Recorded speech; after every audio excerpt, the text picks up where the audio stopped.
วัสดีทุกท่านวันนี้เราอยู่ที่หอพิพิธภัณฑ์ศิลปะลาวหนองเสื่อมนครหลวงเวียงจันทร์เป็นหอพิพิธภัณฑ์ที่ทรงคุณค่าที่สุดอีกแห่งหนึ่งในประเทศลาวเฮาวันนี้เฮามาสู่ขวัญในโอกาสปีใหม่ครบรอบเดือนใหม่ปีใหม่ฝ่าใหม่มาฮอดมาถึงก็ได้รับความเมตตาได้รับเกียรติจากทั้งเจ้าของเจ้าภาพเพิ่นได้ให้ข้าพเจ้ามอบพรกวิเศษมาสู่ขวัญตอนรับปีใหม่ในมื้อนี้เนาะสิพาไปเบิ่งบรรยากาศเมื่อเข้ามาหอดสถานที่ฮักก็ได้จอดรถไว้ฝากหนึ่งของหนองเสื่อมเพื่อขึ้นรถหับส่งข้ามไปอีกฝากหนึ่งที่เป็นจุดศูนย์กลางหรือว่าจุดที่ตั้งของหอพิพิธภัณฑ์ศิลปะลาวครั้งนี้ก็เป็นครั้งทำอิฐของผู้จัดการที่เพิ่นได้มาเที่ยวได้มาเบิ่งด้วยตาตัวเองอยู่ที่หอพิพิธภัณฑ์แห่งนี้พอมาหอดสถานที่เพียงแต่จอดรถลงแล้วก็เห็นบรรยากาศต่างๆเห็นรูปทรงอาคารลวดลายศิลปะวัฒนธรรมความเข้มขลังต่างๆของลายลาวเฮาขนาดว่าข้าพเจ้าที่ใหญ่กับวัดอยู่น้ำลวดน้ำลายมาแต่น้อยเท่าใหญ่เวลามาเยือนสถานที่แห่งนี้แต่ละครั้งก็ยังรู้สึกว่าขนหนาวลุกและก็ปลื้มปิติใจรู้สึกขอบบุญขอบคุณที่ผู้เพิ่นสรรสร้างที่เพิ่นเสียสละเฮือแห่งวัตถุปัจจัยมาสร้างสถานที่แห่งนี้เป็นสถานที่อันทรงคุณค่าที่สุดอีกแห่งหนึ่งของประเทศลาวเฮาให้ได้เป็นศูนย์รวมของห้องห้อยประวัติศาสตร์ศิลปะความวิจิตรบรรจงของลวดลายลาวและเป็นเอกลักษณ์ของลาวอีกแห่งหนึ่ง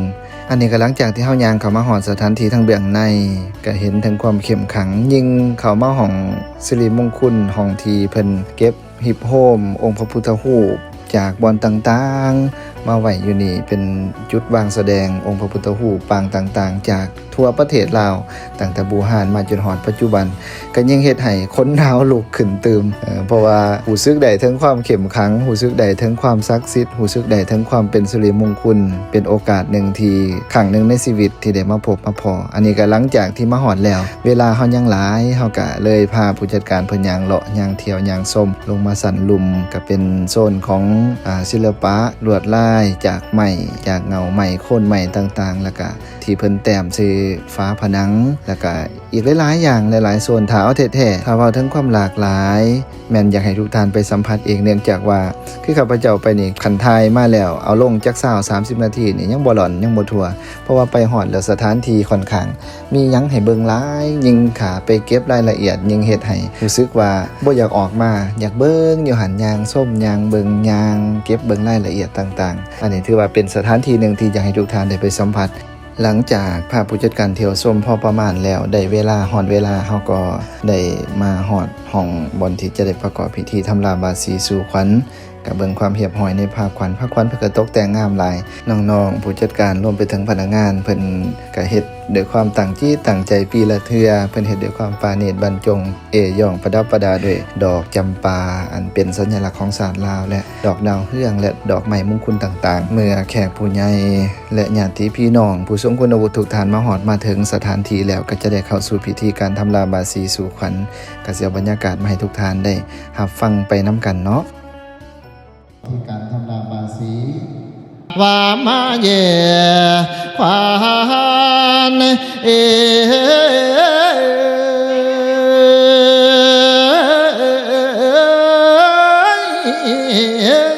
ว่ามาเย่ควานมานำทางเส้นคนทองมานำปองเส้นคนทางมานำทางเส้นกว้างไม่ไขว้ขวางน้ำนาก็ว่าให้มาสามื้อนี้ละวันนี้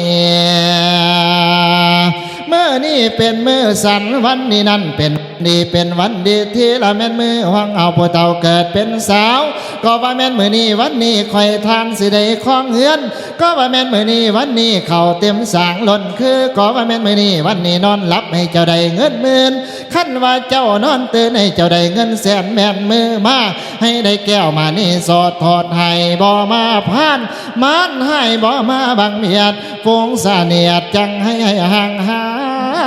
ยต่อเจ้าปีใหม่ปีมาเมีย2569มาฮอดแล้ว ให้ทานทั้งหลายมีอายุวันนาสุขาภาลานันแด่ก็ขาเทินนะ หลังจากบาดสีสู่ขวัญเป็นที่เรียบร้อยแล้วก็แม่นได้ผูกคอต่อแขนให้กับผู้บริหารผู้จัดการพนักงาน เจ้าหน้าที่ผู้เบิ่งความเรียบร้อยต่างๆอยู่ณสถานที่นี้ก็ไว้ใส่ให้พรกันในวันเดือนปีใหม่ฝ่าใหม่มาฮอดมาถึงให้มีแต่ความสุขความเจริญแล้วก็ขอบอกขอบใจอีกครั้งหนึ่งสำหรับน้ำจิตน้ำใจและโอกาสที่เพิ่นหยิบยืนมาให้ทางข้าพเจ้าหมอพรกวิเศษได้มีโอกาสไปอวยพรปีใหม่อยู่สถานที่อันทรงคุณค่าทางด้านฮีตของวัฒนธรรมและประเพณีลาวศิลปะลาวแห่งนี้ขอเป็นกำลังใจและฝากความอวยพรให้ทุกท่านที่มีส่วนเกี่ยวข้องในการปกปักรักษาสืบทอดและคงไว้ซึ่งศิลปะลวดลายประเพณีและความเป็นลาวให้ครูสังคมลาวสืบต่อไปในโอกาสปีใหม่ฝ่าใหม่มาฮอดมาถึงนี้ให้ทุกท่านมีแต่ความสุขขังสุขขี